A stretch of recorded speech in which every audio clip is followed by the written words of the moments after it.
You probably have questions about student athletes and intercollegiate athletics. You need to watch Voice of Rio Grande later today. Please join me and we'll try to answer most of your questions.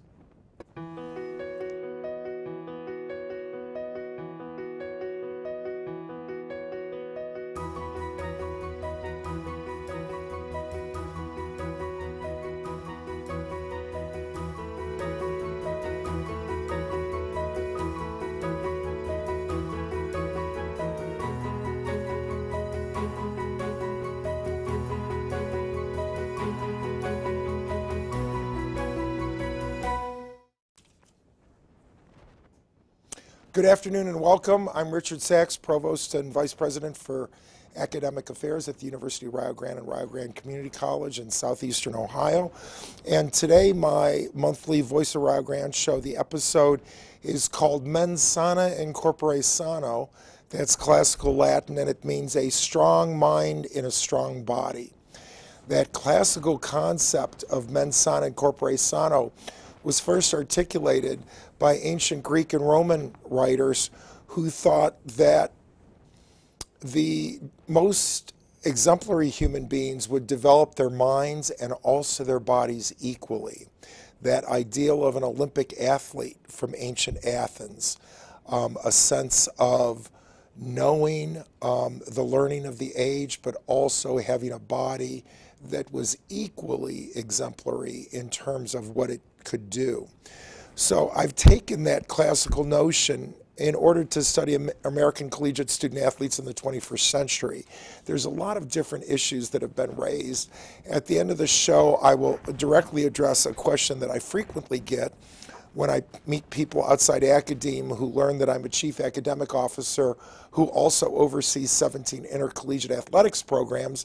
And one of the first questions they ask me is, should college athletes be paid a stipend or a salary? And my answer to that is a resounding no, and I will justify that at the end of the show. But we're going to talk about the NAIA, the National Association of Intercollegiate Athletics, the NCAA, the National Collegiate Athletics Association, and talk about all the various dynamics involved in recruiting, retaining, and having young student athletes complete their degrees. So let's start with the NAIA. It's generally considered to be the smaller or lesser of the two major collegiate athletics associations in the country, but it in fact has the oldest basketball tournament in the country. The NAIA tournament started in 1937, and Dr. James Naismith, yes, that Dr. James Naismith, the gentleman who in 1891 in Springfield, Massachusetts at the YMCA created the game of basketball, 2 peach baskets. And it took them a year to cut out the bottom of the peach basket because he had to put ladders at both ends to get the ball out of the peach basket. So that's the same James Naismith who ended up starting the athletics program at Springfield College, then who really, the reason why University of Kansas has such a history of great men's basketball was due to Dr. Naismith. But he started that tournament in 1937. The NIT tournament in New York City started in 1938. The NCAA tournament, what we now call March Madness, didn't start till 1939. So the NAIA basketball tournament predated its organization, and it was organized as the CAA, as the College Athletics Association in 1940. Currently has 251 institutions. Its headquarters is Kansas City. It sponsors national championships in 26 sports. Some of the things that the NAIA are proud of is the fact that Indiana State in 1948 had the first African-American player to play in a collegiate postseason tournament. John Wooden, who became famous as the UCLA basketball coach in the late 50s, 60s, and early 70s. The Lou Alcindor teams, we know him now as Kareem Abdul-Jabbar. The Bill Walton teams, those are all John Wooden. In the 60s, I think John Wooden's UCLA team won 8 of the 10 NCAA championships. So that's the same John Wooden who in 1948 coached the first African American to play in a postseason tournament. And here's an interesting fact. 1947, Indiana State was invited to play, and John Wooden was told that Clarence Walker would not be allowed to play because he was African American, and John Wooden, on behalf of Indiana State, declined the invitation.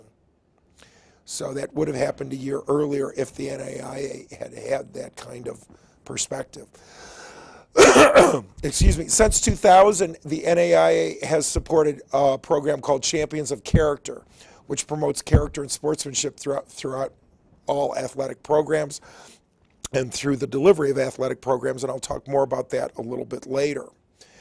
Let's move on and talk a little bit about the NCAA. That's more commonly known to most people. The NCAA stands for the National Collegiate Athletics Association. It is a nonprofit regulatory organization for 1,268 colleges and universities. It represents about 480,000 athletes.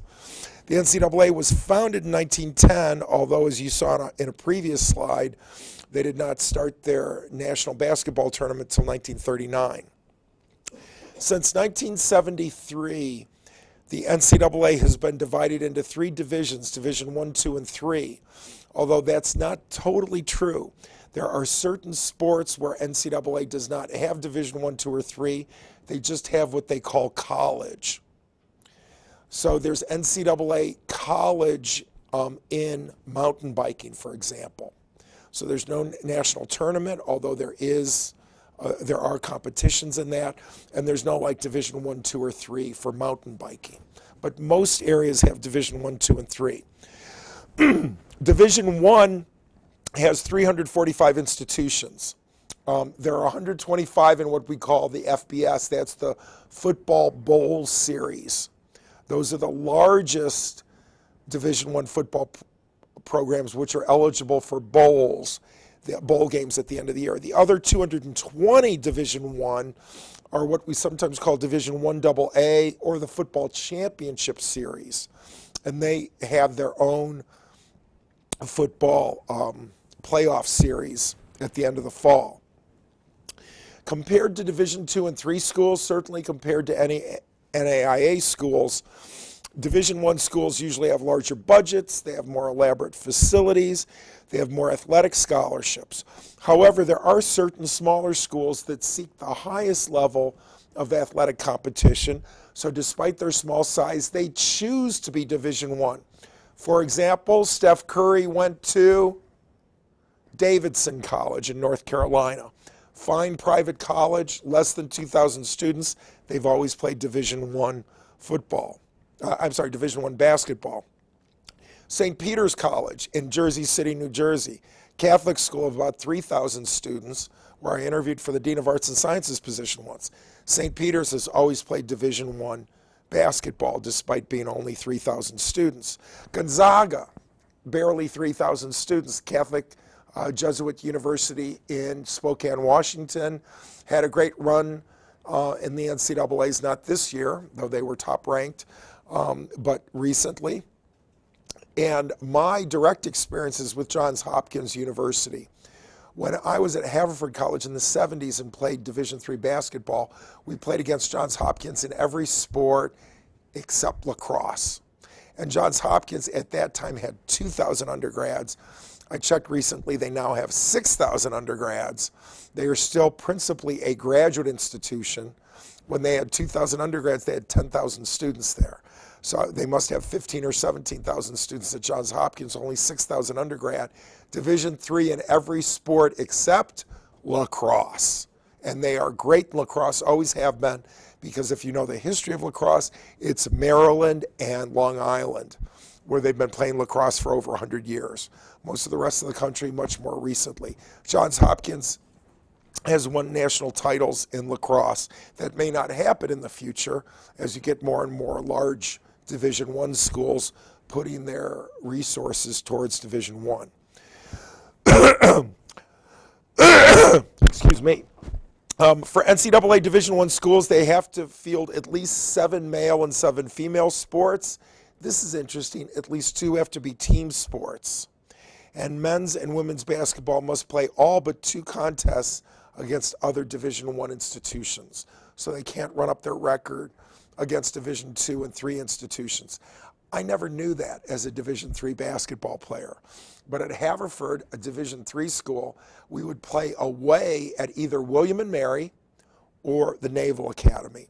Both were 2 or 3 hour drives from our campus. We would always lose by 30 points. Those teams were never better than 500, but they would win a game or 2 at the start of the year against, and it worked out for everybody. We got our box score in the New York Times the next day when people still read newspapers every day, which was great. And they got an easy victory. And they would never come to Haverford. We would always go and play there. And that's how the dynamics work. Moving on to Division II, there's about 300 Division II colleges and universities in 45 different states. The institutions range from 1,500 to 25,000 students, though D2 reports that 87% are 8,000 students or less. D2 pushes what they call the partial scholarship model. There's few, if any, students on full scholarships, even for tuition. But what they try to do is they try to package a little bit of student athlete aid with academic aid, with need-based grants, with employment earnings, and that makes up for it. NCAA Division II is the only NCAA division that conducts national championship festivals, which are events at which a number of national championships in different sports are held at a single site over several days. And you have that kind of Olympic Village mentality. Moving on to Division III. Division III, the smallest level, has about 190,000 athletes at 450 colleges and universities, which is on its own the largest number of colleges and the largest number of athletes to play in any NCAA division. And I make that point because most people don't think of small colleges when they think of college athletics, right? They think of a college athletics scandal. They think of the fact that Urban Meyer, who just stepped down as Ohio State coach, spent 7 years at Florida State, and 32 of his players were arrested during that 7-year period. During the same 7-year period, 1 Ohio State football player was arrested, 0 University of Michigan players were arrested. If you look at that data, you say this is not happenstance, right? There are coaches at other schools who are saying you guys have to follow the rules. And I guarantee you, if one of my faculty members gets arrested, that would be extraordinary for me.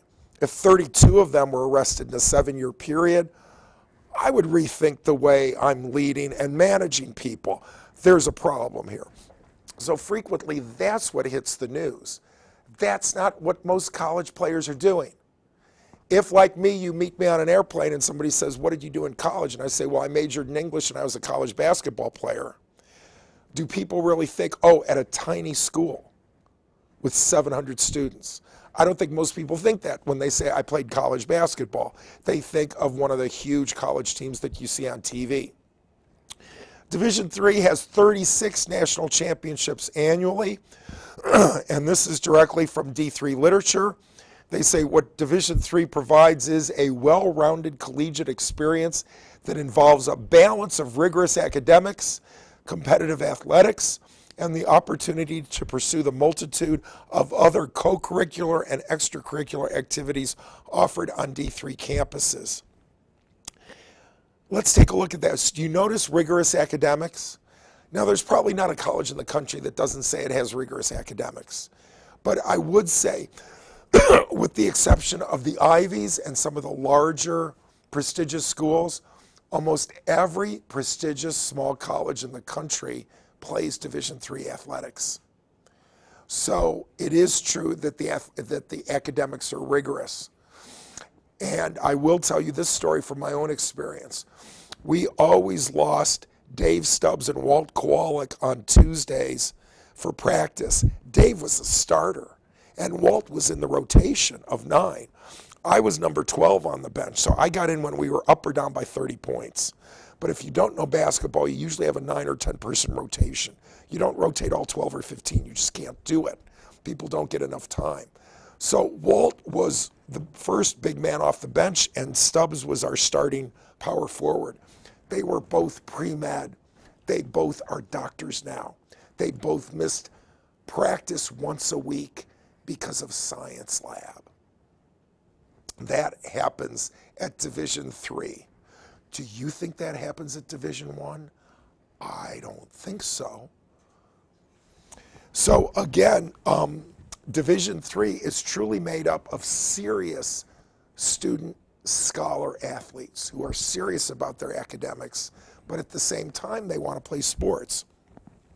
Last bullet point on Division III. They argue that it features student athletes who are subject to the same admission standards, housing, and support services as the general student body.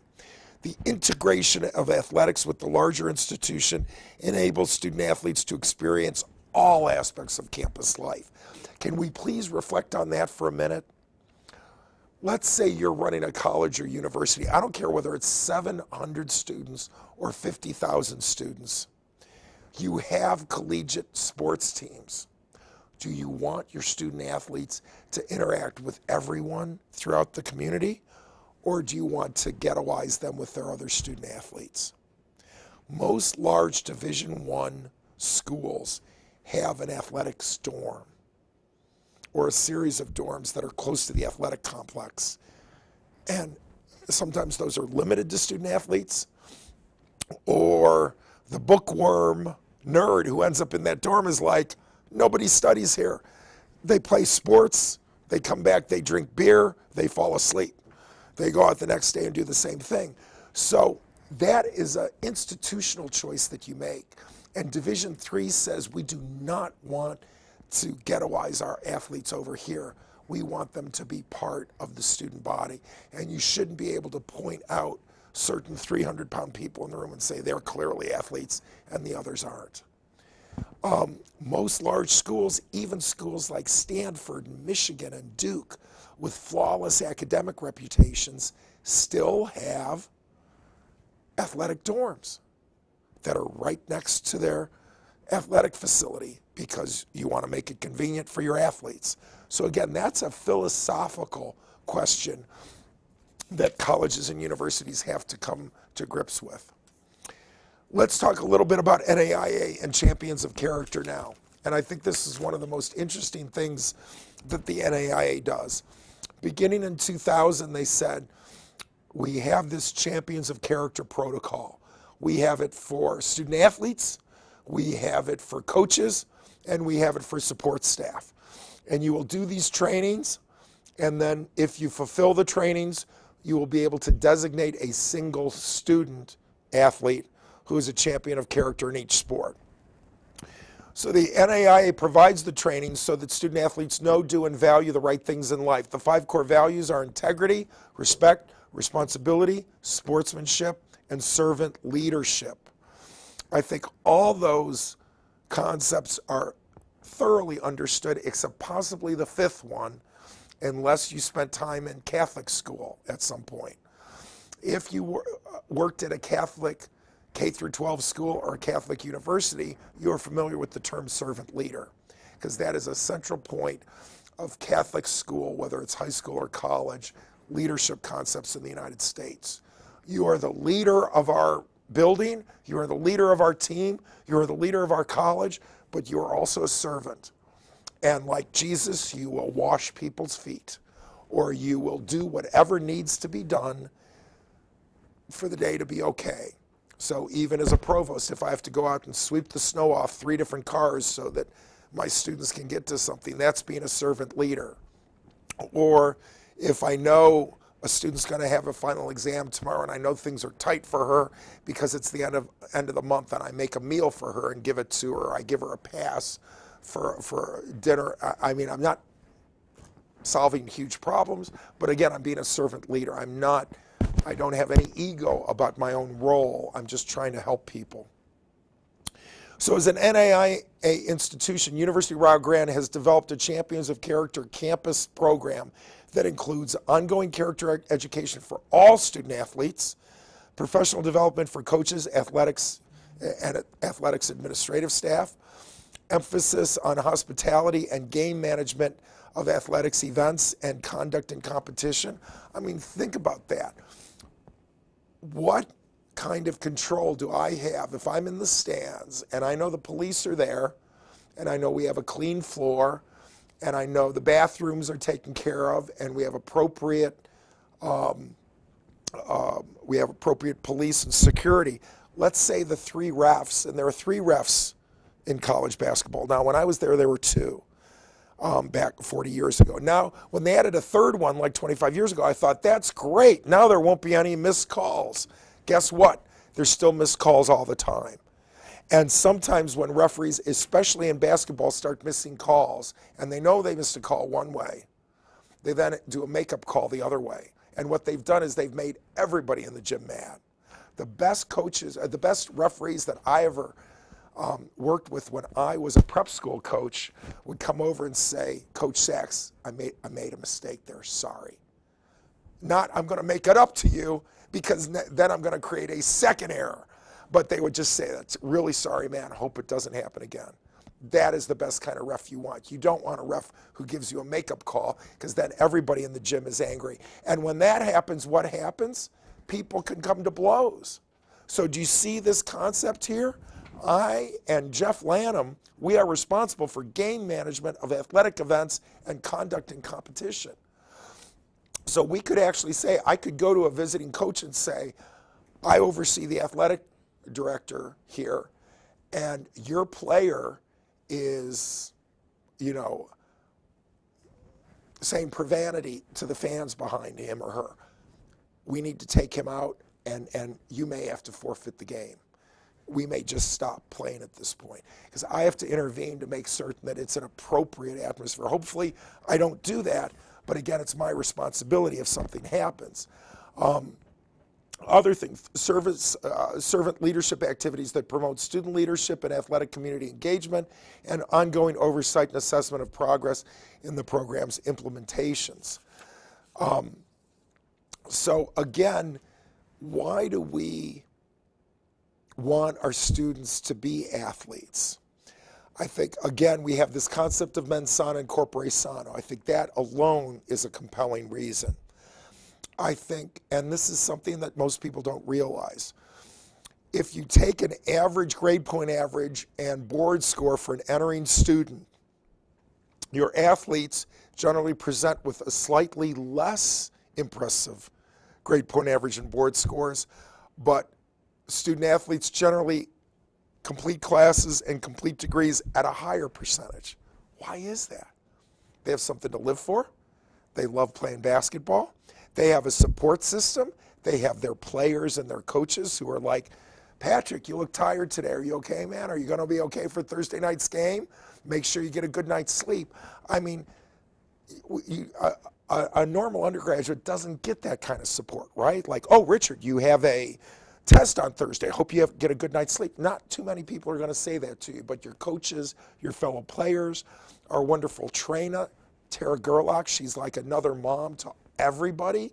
I mean, that's a support system. Some teams have study tables, okay? And sometimes you're exempted out. You have a 3.5 average or above, you're cool. You have a 2.8 average, you have study tables Monday, Wednesday, and Thursday night.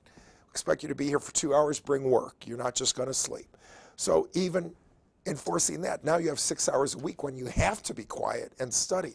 All those things support completion.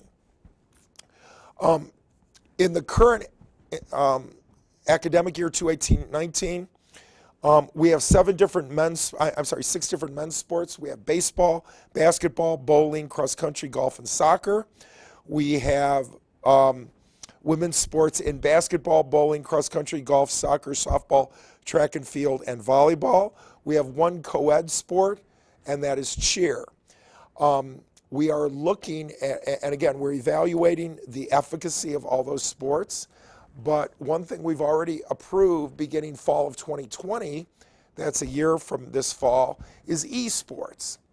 And esports, or electronic sports, are online video game competitions between colleges. They've built on decades now of gaming and interest among high school students, especially games like League of Legends. There's entire leagues on this. And recently, the National Association of Collegiate Esports is trying to be the governing body. However, and until 2014, the NCAA was esports is not a sport, esports is not a sport. And as of 2014, they were like, wow, this looks like a sport. I think we're going to get into it. So it's not clear to what degree NAIA and NCAA is going to have their own competitions or if it's going to be the separate group as well. There are about 59 private colleges and 34 public campuses in Ohio. Of those 93 schools or so, do you realize we have 15 now that are already recruiting for esports? And believe it or not, University of Rio Grande is on there too, because we have informed the NAIA that it has been approved as an esport for 2020. Let's, with that on the screen, let's take a look. Ashland is D2. Tiffin is D2. NAIA, you have Cincinnati Christian, Lourdes, up near Toledo. You have Mount Vernon Nazarene, middle part of the state, Shawnee State, an hour to the west of us, and University of Rio Grande. Look at the D1 schools you have. You have Miami of Ohio, Ohio State, and University of Akron. And then look at the D3 schools. You have Mount Union, you have Ohio Northern, you have Mount St. Joseph, you have Marietta, you have Defiance. So the one takeaway is esports is at all levels and all colleges now. And it is a growth area. Here's a huge issue. Should esports be a collegiate sports team or should it be a club like Debate Club? Fascinating question. Give me a call or send me an email at rsax@rio.edu because I'm out of time for this episode. Thank you for thinking about collegiate sports and student athletes. And I haven't even had time to make my argument, but if you can get a college scholarship to play a sport, that is greater than any stipend you'll ever get, if you can get that degree. And so that is my argument. And most college players, even at Michigan and Ohio State's football programs, they don't go public. They don't go professional. They simply have to take their degree and go. Thanks very much. See you next month.